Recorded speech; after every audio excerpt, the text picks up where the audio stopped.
तर मित्रांनो, पुण्यातला आज माझा दुसरा दिवस आहे फिरायला जायचा. आज मी जाणार आहे प्राणी संग्रहालय बघायला. मेट्रोत बसलोय आणि डायरेक्ट पोहोचलो स्वारगेटला. आज दोस्त किती हरगलाय बघा, त्याच्याच रूम वरती चाललोय. रूम वरती गेल्यावर अजय दादा बसलो होतो नाश्त्याला. तू बी बस म्हटलं, मी काही सुट्टी देत नाही मग. आणि नाश्त्यामध्ये पीनट बटर, ब्रेड, अंडी, दूध एवढं सगळं होतं बघा. ह्याला नाश्ता म्हणायचं नाही, ह्याला ब्रेकफास्ट म्हणायचं. तिथनं पोहोचलो राजीव गांधी प्राणी संग्रहालयाच्या समोर आणि मी जरा जास्तच एक्साइटेड होतो आज. बिबट्या दाखवतो आम्हाला तुम्हाला.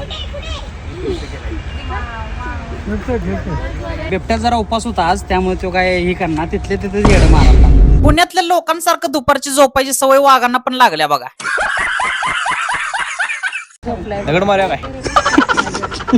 तर गाईज पांढरा वाघ बघायला आलोय. तर इथं बघा पांढरा वाघ भारी नाही, आता ह्याच्यापेक्षा भारी काय तर दाखवतो बघा.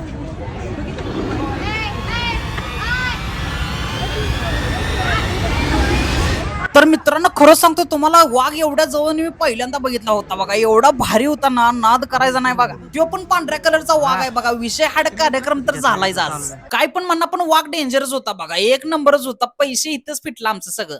सलमान खानचा आवडता प्राणी बघायचा का तुम्हाला?